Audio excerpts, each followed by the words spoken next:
Hi, everybody. Welcome. Hi, Maggie. Good to see you. Lydia, I'm so glad you're here.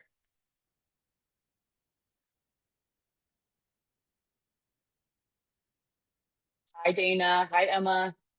Good to see you guys. Let's wait another 30 seconds or so, and we'll go ahead and get started. But let's wait another 30 seconds, just give everyone else a chance to get into the Zoom room.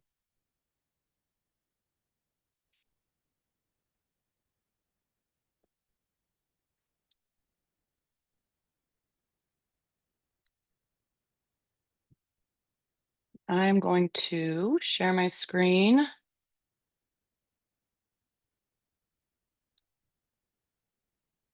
All right, let's see. Can you all see that okay?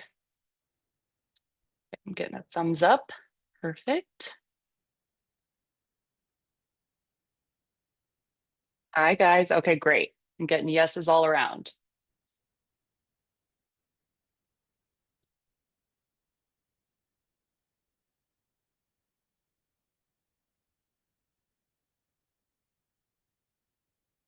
Okay, great. All right, let's go ahead and get started. First and foremost, I want to thank you all for being here. Thank you for spending part of your Saturday with me. My name's Aubrey. I'm going to be your guide. We're going to have a lot of fun today. I appreciate you all being here. Before we begin, I am going to ask you to try a little exercise with me. And if you're on camera, feel free to turn your camera off. Feel free to mute yourself to make this portion more comfortable because we're going to be closing our eyes and taking some deep breaths together. So I want to ask that you take 3 deep breaths with me and just sigh out the exhale. So let's begin. 1, sigh it out. 2, sigh it out. And 3,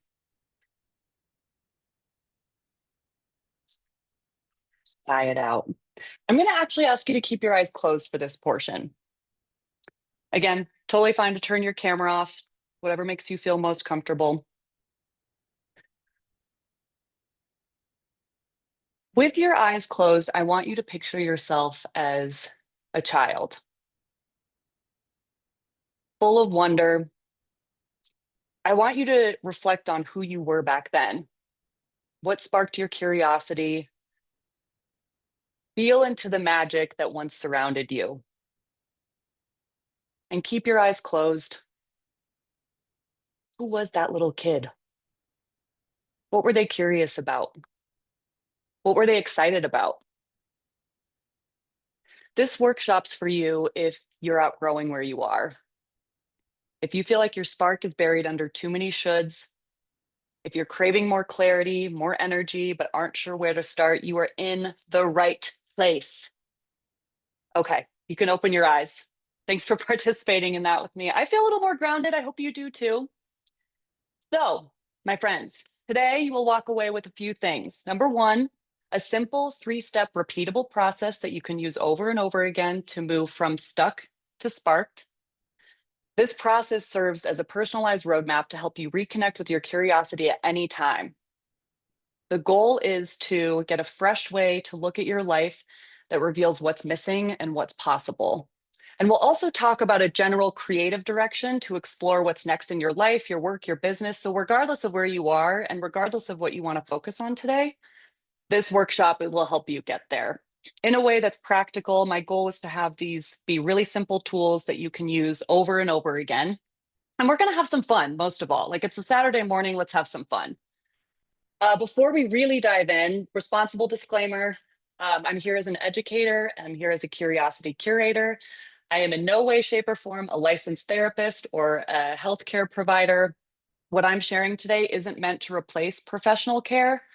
It's offering tools, stories, insights that have supported me and hopefully will help support you too. But mainly, this session is here to encourage you and not to diagnose. This morning, you should have received an email from Curiosity Curator with a worksheet that we'll be looking at together. And I'm also just really quick going to post this link in the chat so that you have that. And like I said, we're going to have some fun today.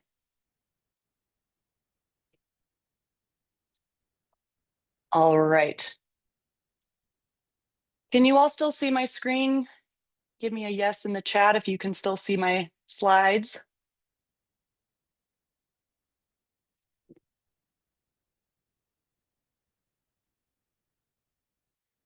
All right, perfect.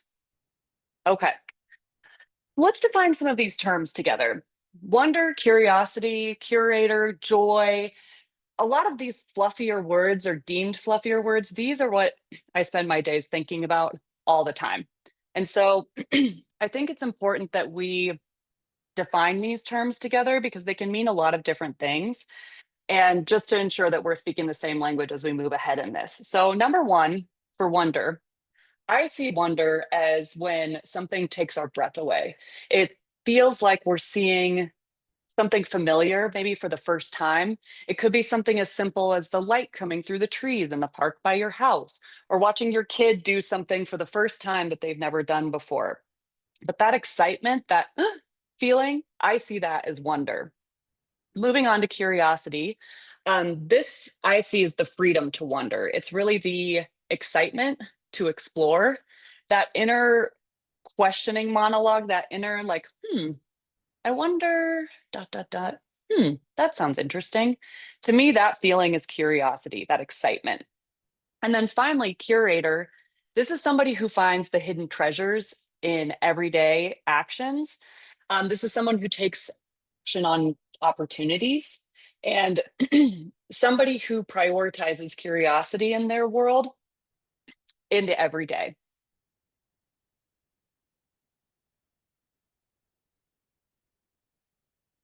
So, what is the truth? I mean, really, really, what are we up against in our world right now? Raise your hand virtually or otherwise if you feel stressed out. Yeah.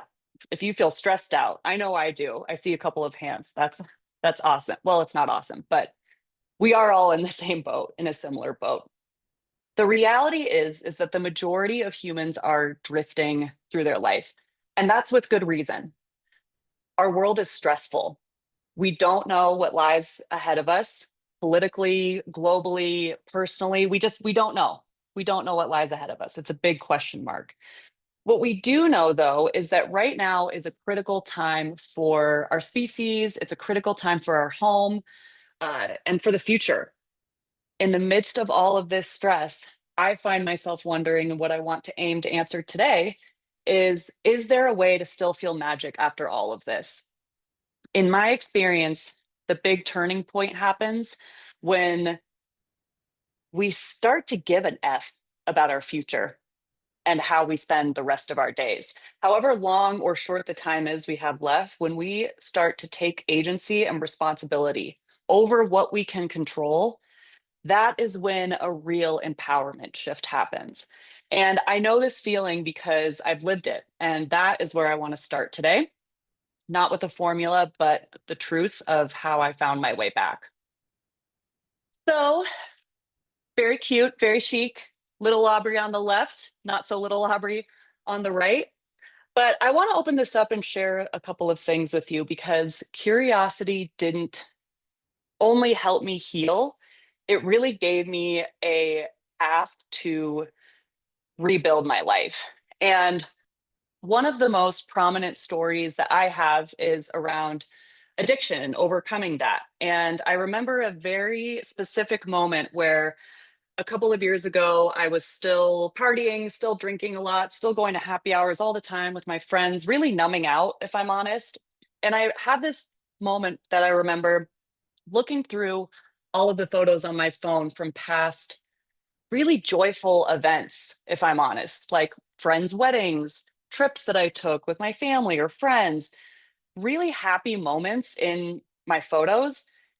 And I didn't remember most of them because I was partying. It shocked me. Like I was scrolling through all of these joyful, really rich things that happened in my life, and I barely remembered them. And it was such a visceral reaction because I realized that if I didn't change something, uh, with regards to this, that would be my life. I would be sitting on my deathbed and I wouldn't remember any of my life. And I'm sharing this with you all not to preach at you about what you should do. I did end up getting free from alcohol, and that's what I had to do. Everybody is different, but I'm just sharing what helped me because I forgot that I was a forever adventurer, and I forgot that I was and I am the hero in my own story, as are you. We forget these things. Now, fast forward to today, I've built an entire business around helping others reconnect to what they already know, but can't always see. And I'm building a movement. I'm happy that you guys are here today to be a part of this. I've taken my experience not only from travel and mindset and belief shifts that I've made, but also in my business. I come from a marketing background of over 15 years working with startups, working with Fortune 500 companies, companies like Verizon, Pfizer, NFL Network, like big companies. And when I looked around in these rooms of executives really high up, creative people really high up, I started to see this sea of sameness that really everybody felt a little dead inside, and myself included. I wanted to shake that up and really go for something that was new and different and help people do the same with their business, their brand, their personal life. And so that's a little bit more about me. I just wanted to dive deeper and introduce myself to you. Okay. Questions so far? Everyone tracking? Awesome. You guys are great. This chat is fantastic. Okay. So the worksheet that was emailed to all of you earlier this morning, um, I want you to go ahead and get that out. We are actually going to start with the bottom question that says begin here. And this ties back to the meditation exercise, the quick breathing exercise we did at the top of the hour. And we're going to ask ourselves what lit me up with wonder as a kid, or even now when nobody's watching. What did you want to explore or build or understand just because? And I want you to list them in this section. It could be that you hid under your covers and read books to escape some of the chaos that was around you. It could be there was a creek by your house and you went searching for tadpoles poles on weekends. What were those things that sparked your inner curiosity? Maybe you haven't thought about this stuff in years. I know for me, music was something that I was very interested in as a kid. Just, I mean, quite frankly, banging on drums, buckets, and whatever I had around me. Rhythm was something that really interested in me as a kid. Am I doing anything with that these days? No, I'm not. But that is an inner curiosity. Rhythmic music is an inner curiosity that I have. I've gotten away from it. I don't play an instrument now. So I want us to ask ourselves, what are those kind of out there things or activities that aren't necessarily a part of our current life that were really important to us as a kid or just sparked our curiosity as a kid? So list those out, some of those ideas, and we are going to head into the framework. Again, I want to keep this as simple as possible. We're all busy. We all have to memorize far too many things throughout our day. So the formula that has worked the best for me thus far is scan, plan, act. And this is a framework that can really take us from feeling frozen in our nervous system to opening our mind and being able to make a decision around what might need to change. This formula makes difficult questions, in my point of view, it makes difficult questions easier to tackle and to think about because we don't always pause and ask ourselves really what isn't working well in our lives. And so we'll move on to the first step here, which is scan. And what I mean by scan is this is where we look around in our life and we notice what's quietly draining our energy or where things might feel misaligned. I've broken up how I like to think about this and how we can scan our lives into two areas, recognizing that we know life isn't necessarily binary, it's not black and white, but I find it easiest to reflect on what isn't working for me in two areas. The first one being your inner landscape, and the second one being your life out there. So when I say inner landscape, what I mean by that is this is our inner world. This is behind the curtains. These are the habits that we keep. It's the rituals that we do on a daily basis. It's how we talk to ourselves. Is that inner critic in your mind kind to you? Mine isn't. Have you noticed that more recently? I've noticed my perfectionism creeps in a lot more lately now that I'm building my own business. And I wasn't really expecting that, if I'm honest. It's our energy, it's our emotions, it's our internal world. Next up is thinking about our life out there. This is how we show up on the outside. It's our relationships, it's how we show up on social media, but also in person with our friends, with our family. It's what others see, it's our career, it's our feedback loops. Um, this is the spotlight, but all of our days begin with what's going on in here first. So I put together this fairly comprehensive list of how I like to look at this and how I like to scan my life. And these are not necessarily easy questions to ask ourselves. These are not um, simple areas of our life to reflect on, but it's really, really important that we're doing this pretty regularly so that we're checking in with ourselves and asking, frankly, what isn't working? So we're going to go back to our worksheet with this first step scan. And I want you to take a moment to fill out this question. Where in my life do things feel off or out of sync? This is just for you. Nobody's reading it. There are no secrets here. This is a time just to be curious and not critical of ourselves. And we don't have to solve it today. We're just naming the things that feel out of alignment. What's quietly asking for a change? Is it your relationship with your spouse? Is it how much energy you have, how strong you feel or not? Is it uh, having zero time to yourself? Period. What are the things in your life that are quietly asking for a shift, or things that we might not want to admit to ourselves that just aren't working? We're going to list those here and not be afraid of it. All right. Moving on to our next step, plan. So now that we've named what's misaligned, now we shift into plan.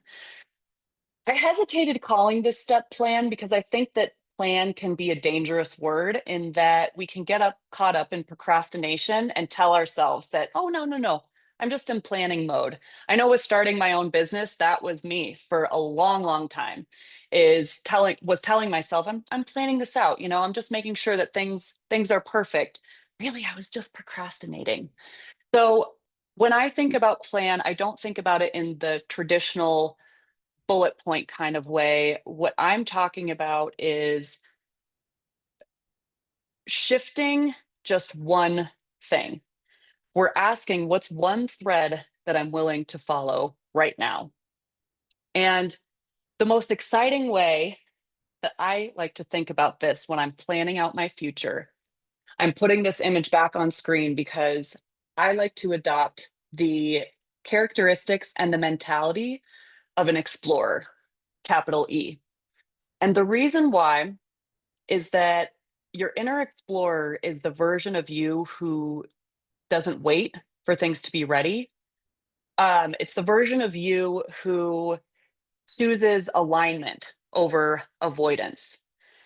Seeing ourselves as an explorer of this world could cause anxiety because it means that we're willing to put ourselves out there, get outside of our comfort zones. It means that we're willing to stretch ourselves. And curiosity can be an antidote to that stress when we're growing. So, following your plan and following through with what we say we're going to do, it might not look flashy. It might be setting a boundary. It might be making a phone call. It might be writing the damn email that we've been sitting on for so long. It doesn't have to be fancy, but I really, really like this idea of seeing myself as an explorer.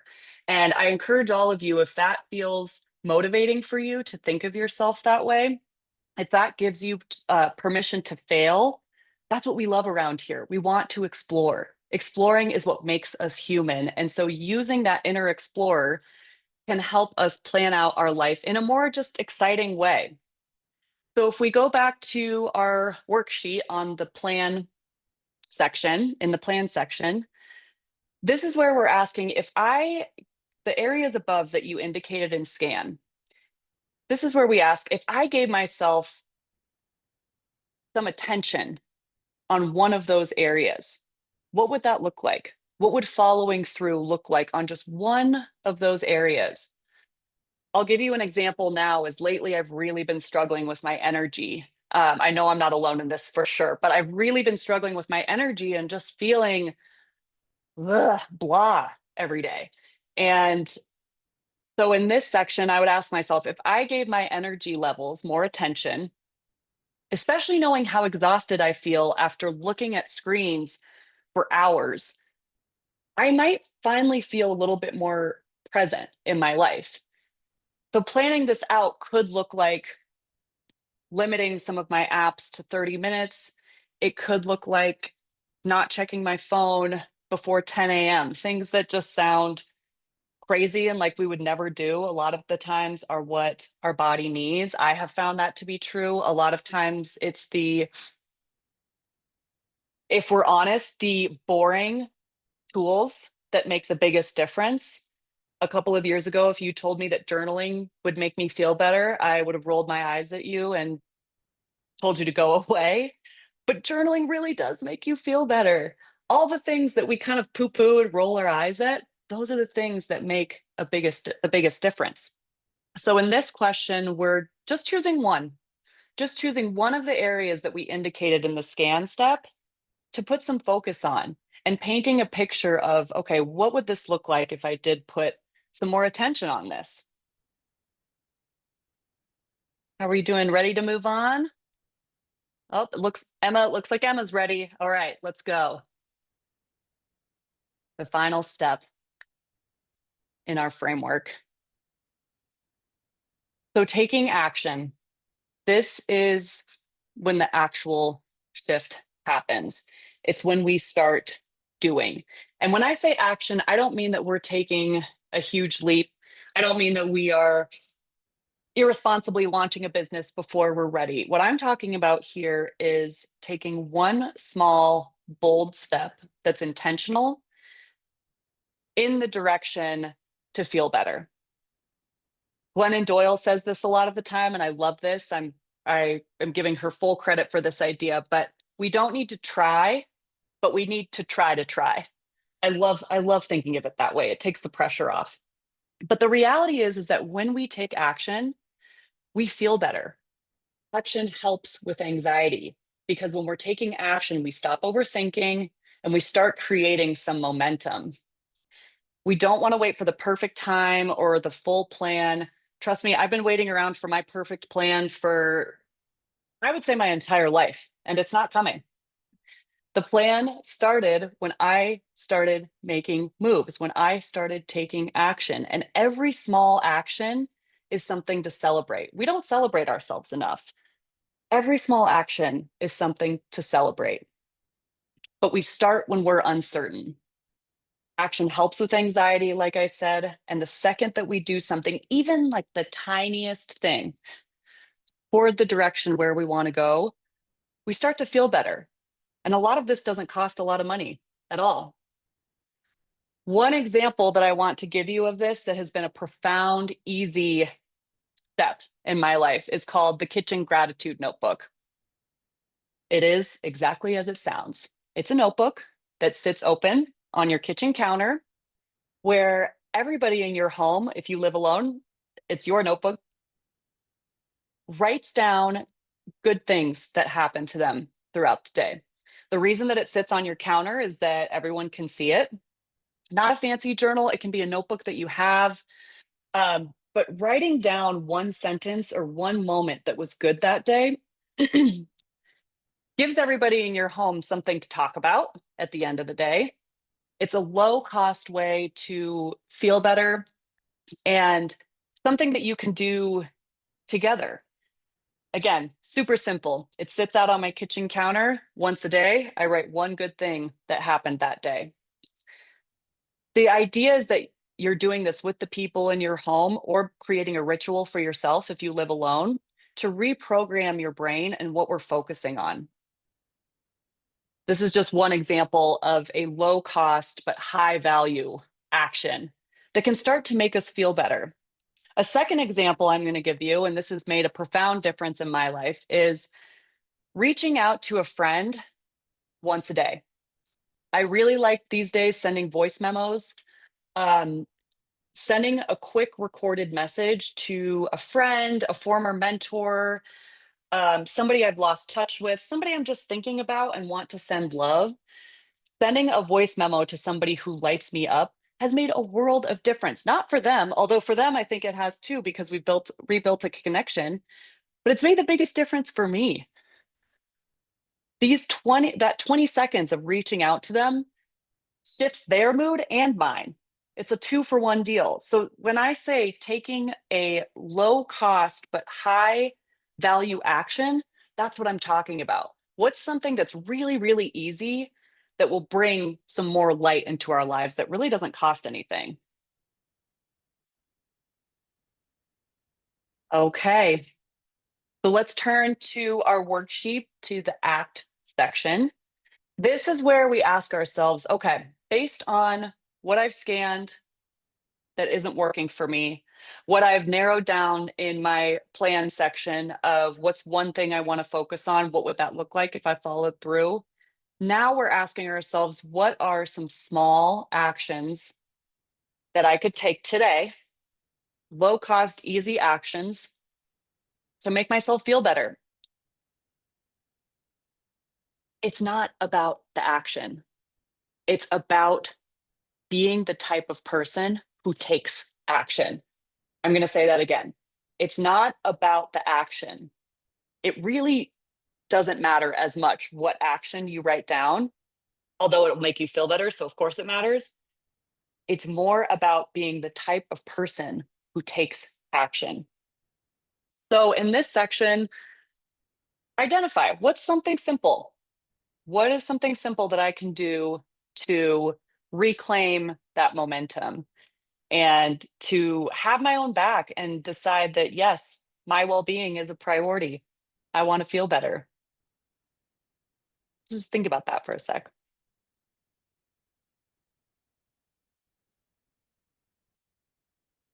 All right, my friends, we're back on this image because I just want to pause and congratulate you because you have, in a very simple format, just outlined your own ignition map. And moving from being passive in our life to active in our life is no small feat. This SPA tool, scan, plan, act, it's not a one-time tool. This is something that we can use over and over again. It's an anchor point that has really, really helped me when I feel completely closed off, stuck. Scan, plan, act. I know I can at least do that. Scan, plan, act. And in just the short amount of time that we've been together, you all have asked yourself some really hard questions. What isn't working in my life? How can I change it? What action can I take to get myself there? And so, if any of this woke something up in you today, I want to thank you for being open. I want to thank you for being open to moving from numb to inspired. And I want to invite you to go deeper. As I mentioned, my business is Curiosity Curator, and I coach individuals one on one in any given area of the life that they want to work on. So whether that is building up your own personal brand, whether that is moving from stuck to sparked in your relationship, if you're starting a new chapter in your career, I would love to be your personalized curiosity curator. I'm going to send over some resources at the end of this, along with the recording of what that looks like. If you are interested in working more one-on-one with me, I'll send over information of what that looks like. There is an application process, which I'll include in the email, and we are filling up pretty quickly for fall. So if this is something that sounds just like the beginning for you, I agree. I would love to help you with your future reinvention. And this is what I do for a living now. Honestly, thanks to Scan, Plan, Act. Amazing. We've made it to the Q&A. How is everybody feeling? Just drop in the chat. Emma, tired? Lydia, great. Amazing. So what's coming up for you all now? I to get this Q&A portion going, I know that we had a couple of questions submitted last night, which Maggie and Emma, I want to thank you both for submitting your questions last night. I'll start answering those two questions. And then anybody else, if you have other questions, please post them in the chat. Let's talk about it. Um, but Maggie, your question, I mean, this was a great one, Maggie. It was, how do I know if I'm following my curiosity or just avoiding responsibility? I love this question so much because they can feel very, very, very similar. How I like to think about this is that avoidance is more of a closed off feeling. It feels tight, it feels closed off. Curiosity, on the other hand, is a very open, inviting feeling. So I like to ask myself in any of the decisions I'm making, is this choice moving me towards something that's deeper, curiosity, or am I just moving away from something that's uncomfortable, which is avoidance? And the thing is that responsibility grounded in curiosity is still responsibility. It's the action that matters. Curiosity to action. But again, thinking of this energetically, curiosity is a much more open invitation, whereas avoidance will feel, in my experience, will feel a lot more like hiding. Maggie, does that answer your question? It's such a good one. Oh, great. Okay, perfect. And then Emma, your question, also a fantastic question. What if I have too many curiosities and no clear path? Oh my gosh, I feel this so much. It is literally why I started a business around curiosity because I couldn't decide. I just couldn't decide my niche. But the point that I want to make with your question, Emma, is we all need a starting point. Curiosity is the step before all steps. It's the step before any big change. Before we make any big change, we're curious, like, I wonder if I might feel better if I approach it this way, or I wonder what that's all about. I wonder what that job could look like. It is the ultimate starting point.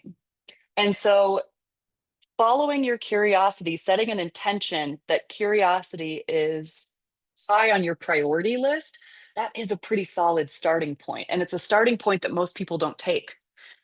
So, following what feels most alive for you and not what feels like you should be doing or the most like correct way of doing things, you'll gain clarity as you start to take action. A lot of sort of more modern day, I would call them spiritual teachers these days, say with when it comes to change is that you take the path that is the least sucky option. So if you're in a job that you don't necessarily care about, you have a desire to change careers, what shift can you make in your current job that gets you a little bit closer to being that person? Even if the job's completely different, what is the least sucky path that I can take right now to get me a little bit closer to where I want to be? But we have to know where we want to be first. So that's what I would say is the clarity will come once you start taking action, being curious about a lot of different things. doesn't make you messy or irresponsible, and it doesn't make you all over the place. It doesn't make you a bad person. It makes you human. The fact that you're interested in a lot of things is a good thing. Exploration is why we're here. That's a good thing. So keep that curiosity and don't worry necessarily where it will lead you yet. When we walk, the path will appear. I know it sounds cheesy, but it really is true that clarity comes from action. But curiosity is the ultimate starting point for any of this positive change. Does that answer your question, Emma? Oh, okay, perfect. All right, now I'm going to check the chat here. Let's see, we do have a couple of questions. Lydia asking, how do I stay curious when I'm burned out or in survival mode? Oh my gosh, this is such a great question. Because I mean, raise your hand. How many of you feel like you're in survival mode constantly? All the time? Yeah, everybody. I mean, we've got our lists are endless. It doesn't matter if you have children or not, or what your circumstances job wise, like the world is overwhelming. Um, what I would say to this question is that curiosity doesn't have to be this giant leap. We're already overwhelmed enough. Like, we don't need more overwhelm. It doesn't have to be this big, big, big change. It can be an open-ended question of, I wonder how I would feel if dot, dot, dot. Or what if I dot, dot, dot. It's practicing these more open-ended questions. And we don't need to necessarily take action on them today, although quick action will help with anxiety, at least in my experience, it does. But asking ourselves, for example, what if I delegated 2 responsibilities and what if I rested my eyes for 10 minutes? What if I invited that friend to coffee because I feel lonely? What is within my control and within my set of responsibilities that I can change? Because again, that action will start to build momentum. That action will breed clarity. It'll help with our anxiety moving forward. And doing these small questions, putting a priority on these smaller what if questions can spark momentum. It's when we're drifting and we're not asking ourselves any questions and we're not reflecting at all that we start to get bogged down and really create an identity around these things that are heavy and not necessarily of our choosing. So it is a choice to connect with our curiosity, and it does take practice. A lot of us have been told that our curiosity, our wonder, don't matter. Those are childish things. Those are luxuries. I'm telling you right now, wonder, curiosity are not luxuries. Full stop. They are necessities. They're necessities. They are why we're here. They matter.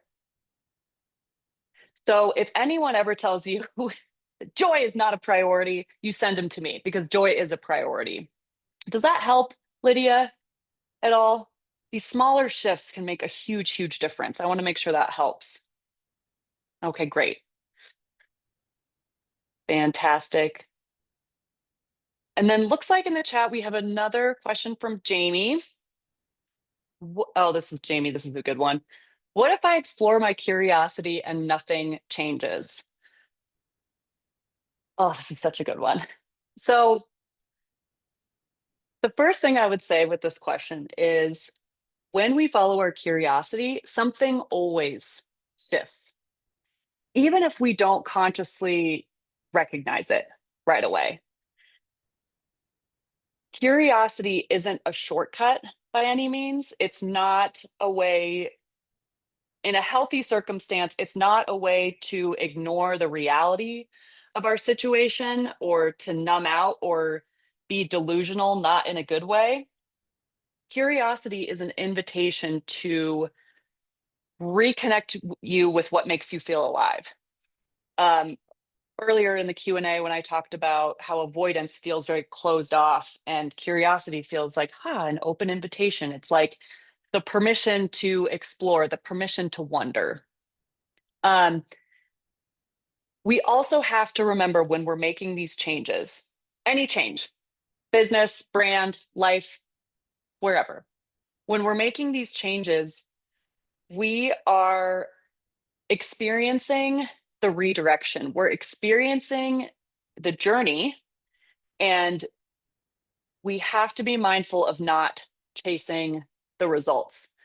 So, earlier in the seminar, when I talked about deciding what action you're going to take, is less about the action itself. It's more about becoming the type of person who takes action, becoming the type of person who follows through.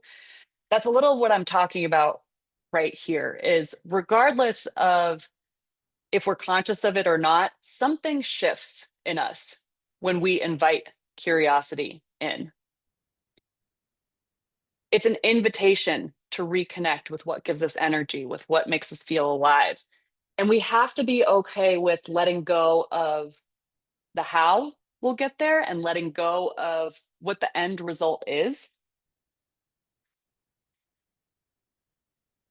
Moving ahead in our wonder and curiosity and putting a higher priority on those softer, powerful qualities of human life means that we'll end up somewhere better if we do it with intention. Now, of course, nobody can guarantee the future. But from what I've seen, individuals who set an intention that curiosity is important to them, that they want to reconnect with what lights them up, that they want to reconnect with wonder, those individuals end up doing some pretty cool things. And not that that's the purpose of life, but following our curiosity at a minimum makes for interesting stories. It makes for collecting new experiences. It makes for a more colorful life. And who doesn't want that? Who doesn't want a more colorful life? So, Jamie, your question, if I explore my curiosity and nothing changes, I'm going to kick it back to you and ask you to try the scan, plan, act that we learned here today. Try it out, see how it goes. I'm going to be checking up with you, Jamie. Try it out, see how it goes. And if truly nothing changes, come back and see me and we'll figure it out. But I'm telling you that when you put a priority on these things, something in you will start to shift. And that is an exciting place to be. You all, I want to thank you so much again for spending the time with me today, spending your Saturday morning with me. Hopefully, you had some fun. Hopefully, you learned some things. Again, my goal is to give tools that are repeatable, that are low cost, that are easy. We all have enough that we're dealing with, we all have enough going on. And so I just appreciate you taking the time to be with me this morning. And on a final note, I'll leave you with this quote. I love this quote. The important thing is not to stop questioning. Curiosity has its own reason for existing. So I'd encourage you all to go out, reconnect with your curiosity. You deserve to feel wonder. You deserve to feel joy. You deserve to feel lighter.